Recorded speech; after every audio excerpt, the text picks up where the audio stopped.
আসসালামু আলাইকুম। রাত 10টা বাজে। বাচ্চা হঠাৎ করে বায়না ধরলো পপকর্ন খাবে।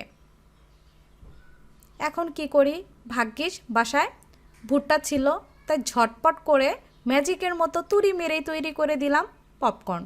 তো চলেন পপকর্নটা আমরা ঝটপট করে খুব পারফেক্টভাবে তৈরি করে নিই।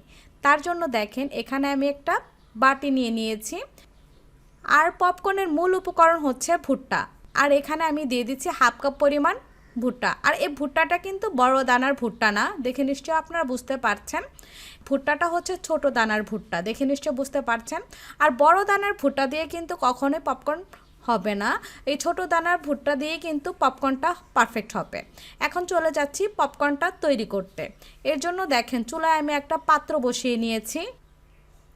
এ পর্যায়ে দেখেন আমি এখানে দিয়ে দিলাম প্রায় 1.5 টেবিল চামচের মতো সয়াবিন তেল। এখন তেলটা আমি খুব ভালোভাবে গরম করে নিচ্ছি। এখন আমি এখানে খুবই সামান্য পরিমাণ লবণ দিয়ে দিলাম 1 চিমটির মতো।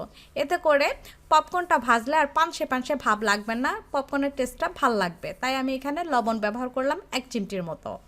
তো লবণটা তেলের সাথে মিশিয়ে নিবার পর এখন আমি এখানে দিয়ে দিলাম ভুট্টা। এখন ভুট্টাটা চুলা হিটটা মিডিয়ামে রেখে আমি এই তেলের সাথে একটু নেড়ে চেড়ে মিশিয়ে নিচ্ছি। আর এ পর্যায়ে কিন্তু চুলা হিটটা মিডিয়াম টু লোয়ের মাঝামাঝি রেখে এটা ভেজে নিতে হবে। হাই হিটে কিন্তু ভাজা যাবে না, তাহলে কিন্তু পপকর্নটা ভালোভাবে ভাজা হবে না আর পারফেক্ট হবে না। তো দেখেন 1.5 থেকে 2 মিনিটের মতো একটু নাড়াচাড়া করে আমি পপকর্নটা ভেজে নিয়েছি। ভেজে নেবার পর তেলের মধ্যে এরকম করে আমি ভুট্টাগুলো এরকম করে বিছিয়ে নিচ্ছি, আবার একটু নাড়াচাড়া করে মিলিয়ে নিচ্ছি। আর দেখেন যখন দেখব যে 2-1টা ভুট্টা ফুটতে শুরু করেছে, পপকর্নের শেপ চলে আসছে, ঠিক সে পর্যায়ে চুলা হিটটা মিডিয়ামে রেখে আমি ঢাকনা দিয়ে ঢেকে এই পপকর্নটা ভেজে নিব।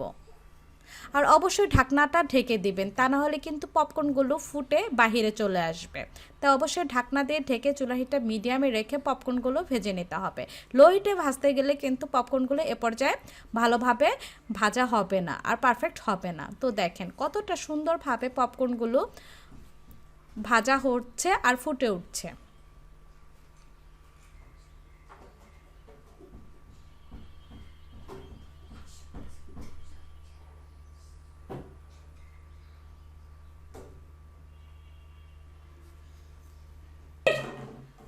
একটু হাতল দিয়ে একটু নাড়াচাড়া করে দিবেন, এতে করে উপর নিচ হয়ে পপকর্নগুলো সুন্দরভাবে ভাজা হবে সব সাইডে।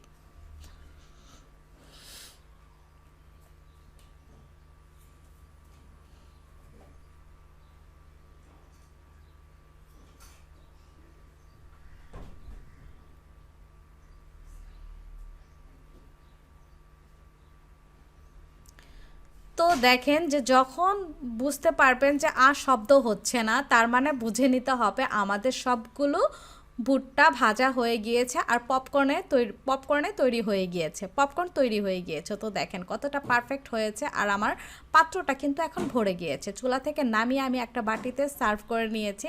তো কত সহজেই তুড়ি মেরেই কিন্তু পপকর্নটা ভাজা হয়ে গেল আর খুবই পারফেক্টভাবে ভাজা হয়েছে। আর আমার বাচ্চা কিন্তু পপকর্নটা যখন ওর সামনে নিয়ে দিয়েছি, ও খুশিতে আত্মহারা হয়েছে এবং মজা করে এই পপকর্নটা খেয়ে নিয়েছে। আর বাচ্চাদেরকে বাহির থেকে অস্বাস্থ্যকর পপকর্নটা না এনে ঘরেই যদি একটু আপনি এই পপকর্নটা ভেজে দেন, সময় কিন্তু বেশি লাগবে না, তৈরি মেরেই কিন্তু আপনি এই পপকর্নটা তৈরি করে দিতে পারেন স্বাস্থ্যকর উপায়ে। আর ঘরের তৈরি প্রতিটা খাবারই কিন্তু হয় স্বাস্থ্যকর। আজকে এই পর্যন্তই। আর রেসিপিটা ভালো লেগে থাকলে একটা লাইক দেবেন, কমেন্টস করে জানাবেন, চ্যানেলটি সাবস্ক্রাইব করবেন। আল্লাহ হাফেজ।